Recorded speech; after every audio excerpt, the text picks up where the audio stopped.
Hi there, it's Jenny Kirk, looking all windswept, but as you know there's pretty much a hurricane sweeping through Great Britain at the moment. It's been very wet and wild out there, and real sympathies to you if you've been flooded out or the roof of your house or shed or whatever has gone flappy in the breeze.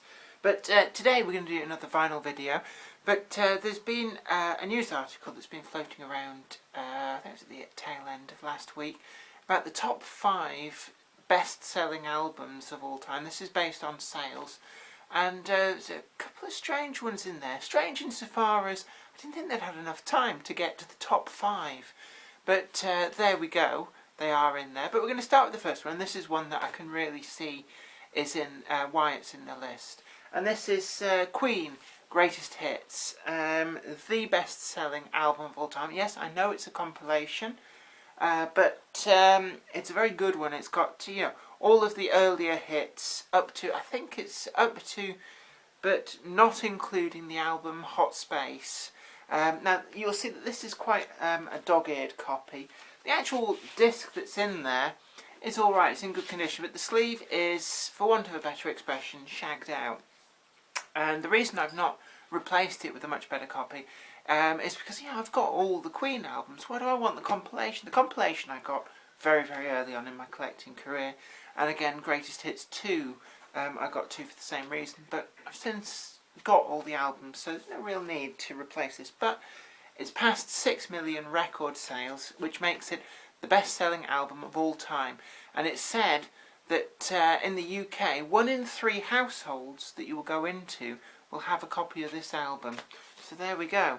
The next on the list is a bit more expected. This is the Beatles' Sgt. Pepper's Lonely Hearts Club Band. Now, we've already had a Beatles record in this series, so this will be the first time that we've visited more than one album from the same artist or group. But this is a great album. We've got this, pristine condition this. This is a reissue, as you can tell from the barcode and the catalogue listings, which tell you what the catalogue listings for the CD and the tape cassette copies as well. But it's a really great album. Gatefold here. Now, I always believed that this was the first Gatefold album, but I've been corrected in this matter insofar as somebody said no, it wasn't. But it's certainly one of the earlier ones. But we've got this lovely picture of the Fab Four on the inside there with how bright and day glow can we make the colours. But there's a few other interesting things about this album. Firstly, the lyrics on the back. I'm led to believe that this is the first album where the complete song lyrics were printed on the sleeve liner or the actual cover itself, meaning you could learn the songs quite easily and readily there and sing along to them. The other things that this album was a first for, well, it had tracks that blended together. That's to say that the tracks themselves weren't all distinct chop chop chop, wang bam, thank you ma'am. And some of the tracks just blur into each other. Now, that's quite a common thing on albums these days. But again, I'm led to believe this was the first time that somebody had thought to do that on an album. Now, another thing that this album's got, which was a bit of a first, is explicit lyrics. Now, I know by today's standards, when you listen to it, it's not really, I'd love to turn you on. Well, what's explicit about that? But back then, well, that was a bit dodgy. Now, the front cover image, we've got the Fab Four waxworks from their early days stood next to the real Fab Four, but then all of these people in the background, these were people, pivotal people as picked by the band members. But what is interesting is the ones that are missing, and these were apparently picked by John Lennon, who was in one of his funny moods, and so you can probably make out the gaps that are airbrushed, where the figures have been airbrushed out. I think there's 3. I know Adolf Hitler was one of the ones that John Lennon chose, and rather than have a big stinky argument, the figures were there in the photo shoot, and the pictures that the band approved. They were then airbrushed out afterwards, because, having Adolf Hitler on the cover of your album, certainly in the early 1960s, when the Second World War was still a lot fresher in people's memories, was really a big no-no. But there we have it.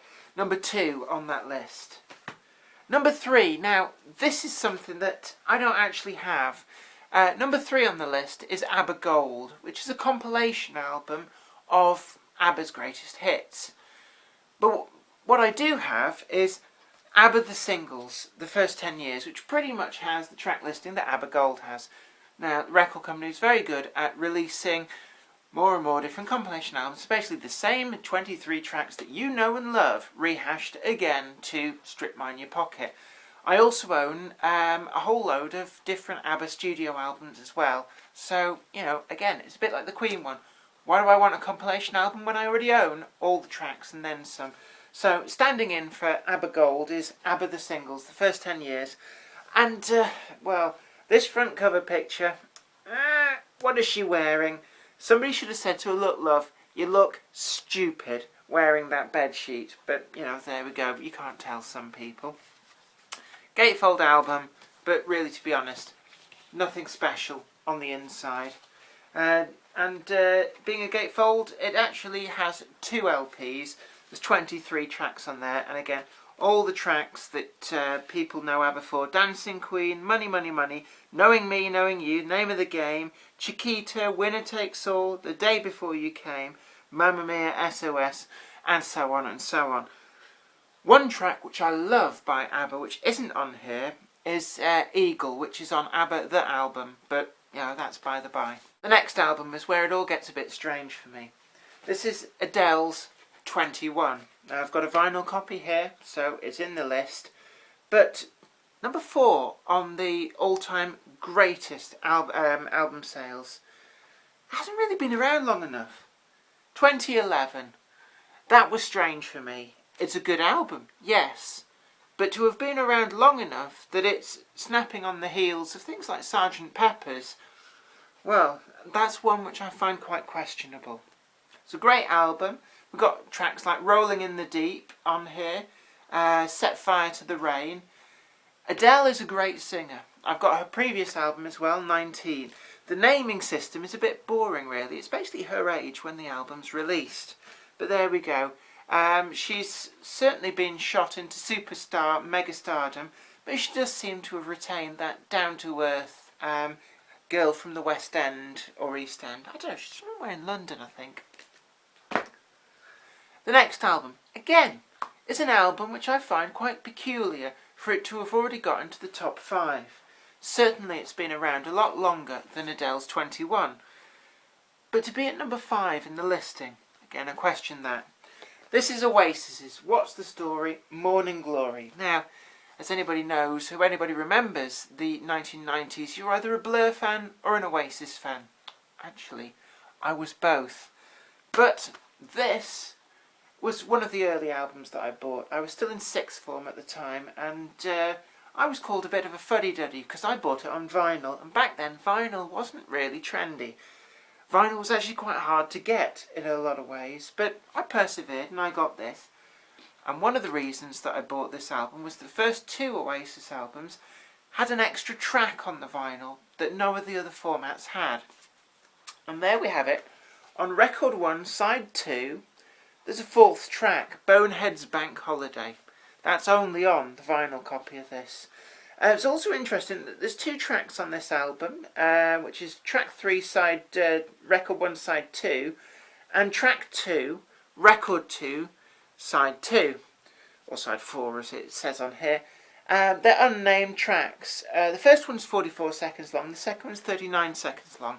I happen to know, because I was a huge Oasis fan and had all the singles, that those 2 tracks are cut down bits from a track called The Swamp Song, which was recorded live at a festival. I'm not sure whether it was the Reading Festival or Glastonbury Festival in the previous year.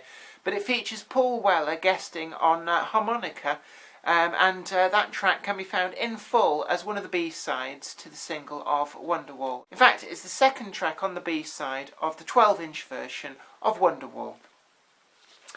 It's an interesting album with some quite complicated double gatefold there. We've got the lyrics in, of course, Oasis, highly influenced by the Beatles. And, well, still one that I find hard to believe is in the top 5. But there we go. Now, to keep the numbers nice and simple, I've picked my own personal 6th track, which I think really should be certainly in the, it probably is in the top 10 or even the top 20 maybe. But I've picked this to make the numbers nice and simple because we're doing this in threes, but this video's had 5 so far. So number 6 is Play by Moby. And I've heard it said that it's one of the most commercially successful albums of all time because virtually every track on this, if not every track on this, has been sold for use in adverts, film and television. So presumably on a pound by pound basis, this album has earned more for the record company and Moby, whose real name I believe is Richard something or other. It certainly wasn't christened Moby, but in terms of commercial success, I'd say that this album is up there on the list.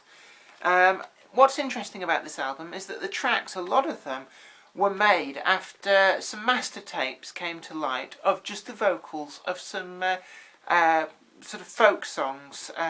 Moby being a bit of a weird person, he's completely vegan, interestingly enough, decided that these tracks were something that he could use to provide a lot of the lyrics to his new album. And, well, it did work very, very well. Now, something else that's quite interesting on all Moby's albums is that there's always an essay. And this album is no different. And it goes on about fundamentalism in this particular essay. And it's interesting, actually, on the end, he says, well, maybe you like the essay and don't like the music. And that's cool. Maybe you like the music and don't like the essay. And that's cool. And maybe there's somebody out there who likes the music and likes the essay. And a big thank you to you. So, this was an album that I bought when I was at university. And I actually bought this when Moby was, stuff like Go was people were aware of that. And the remix of the James Bond theme.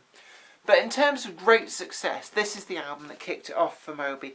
And I bought this album when it came out because I heard it on promo because I was working at a radio station in the northeast at the time, and I loved it. And I played this album and played it, and people just really didn't seem to take an interest until all the big radio stations like Radio 1 and that picked up on it, and it started appearing in films, and all of a sudden the cliquey in-crowd were like, oh, look at this album we've discovered. And I was like, well, where the hell have you been? I've been playing it on the radio for like 2-3 months now, so... But there we are. Top 6 albums, 5 are official, 6th is unofficial. I don't know what you think.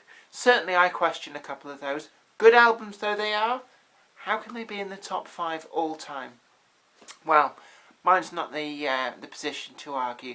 Anyway, you've been watching a vinyl video, top 1000 albums in my record collection behind me. Don't forget to share this video, like it, you know the drill.